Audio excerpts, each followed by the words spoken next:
ده بومودورو تكنيك أو تقنية البومودورو، يعتبر واحد من أفضل الأساليب لإدارة الوقت، بيساعدك تحسن من تركيزك وكمان تزود من إنتاجيتك. ظهر على إيد الإيطالي فرانشيسكو سيريلو، وهو ريادي إيطالي، سماه كده لأن التايمر بتاعه اللي استخدمه وقتها كان على شكل طماطماية، وهو اللي ألهمه بالتسمية دي. الأسلوب ده ظهر أو بدأ يظهر تقريبا في أواخر الثمانينات، ومن وقتها بدأ يكتسب شهرة واسعة جدا في مجالات الإنتاجية وتحسين الذات. طيب البومودورو ده عبارة عن إيه أو إيه هي فكرته؟ ببساطة إن المهمة الكبيرة سواء المشروع أو المذاكرة اللي أنت شغال عليها هتقسمها على أجزاء أصغر على فترات زمنية محددة بتتسمى بالبومودورو. طيب يعني أطبقه إزاي برضو في حياتي؟ أول حاجة هيبقى عندك تايمر سواء على تليفونك أو في لابك أو حتى تايمر منفصل أيا كان شكله ونوعه. هحدد الحاجة اللي أنا محتاجة أعملها أو أنجزها، وأحط التايمر بتاعي على 25 دقيقة. لما الوقت يخلص أو التايمر بتاعك يرن أو يشتغل هتاخد بريك لمدة 5 دقايق. بعد لما تخلص 4 دورات ممكن تاخد بريك أطول، يعني من 15 ل 30 دقيقة.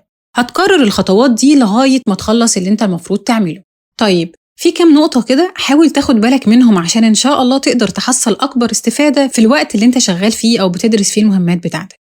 حاول إنك تبعد عن أي مشتتات، الموضوع كله بالظبط 25 دقيقة من التركيز الصافي، فركز على اللي في إيديك. طيب وانت شغال كمان ما تقعدش كل شوية تبص على الوقت اللي باقي، لأن ده في حد ذاته يعتبر تشتيت. فبص في ورقتك ولما الوقت يخلص التايمر هيشتغل. طيب طبعا إذا كان عندك أو قدرت توفر تايمر منفصل أيا كان شكله فهيكون أفضل من التليفون. لما تاخد البريك بتاعك حاول إنك تتحرك، ما تفضلش قاعد في مكانك. وعادك لفترة طويلة ممكن يأثر على صحتك مستقبلا. مش أفضل حاجة إنك تقعد تقلب في تليفونك. حاول إنك تتحرك وتحرك جسمك، تاكل حاجة، تشرب مية، تعمل حاجة مفيدة لنفسك يعني.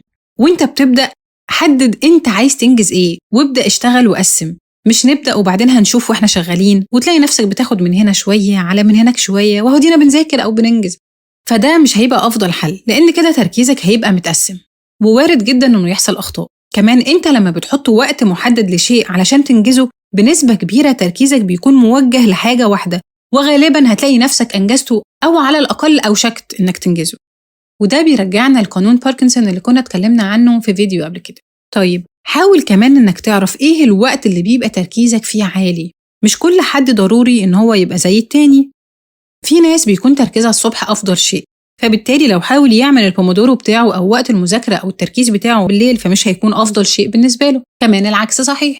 طيب أنت ممكن تستخدم الأسلوب ده لو أنت مش قادر تتشجع وتذاكر أو تبدأ حاجة صعبة أو الحاجة مملة جدا، فده ساعتها هيكون الطريقة الأيسر بالنسبة لك للبدء. مهم إن احنا نبقى عارفين إن الهدف من الأسلوب ده وغيره كمان من الأساليب هو إنه علشان يساعدني، فمش دايما لازم ألتزم بالوقت أو الاستراحات المحددة. هو مش قرآن يعني. فأنا مثلا لو كنت مركز جدا ودخلت في حالة الفلو، فلو جيت وقطعت الوقت ده مش هيبقى أفضل حاجة، وهحتاج وقت أطول علشان أرجع تاني لنفس القدر من التركيز. يعني أوقات هتحتاج تاخد البريك المحدد والأوقات المحددة اللي قلنا عليها، وأوقات تانية أنت ممكن تكسر القاعدة. البومودورو مش دايما لازم يبقى 25 دقيقة تركيز و5 دقايق بريك. ممكن يبقى 50-10، يعني 50 دقيقة تركيز من الشغل و10 دقايق بريك. ودلوقتي أحب أعرف منكم، هل كنتوا تعرفوا أو تسمعوا عن مبدأ البومودورو ده وإذا ناويين تبدأوا تدخلوه في روتين حياتكم؟ وبس كده، أعاننا الله وإياكم.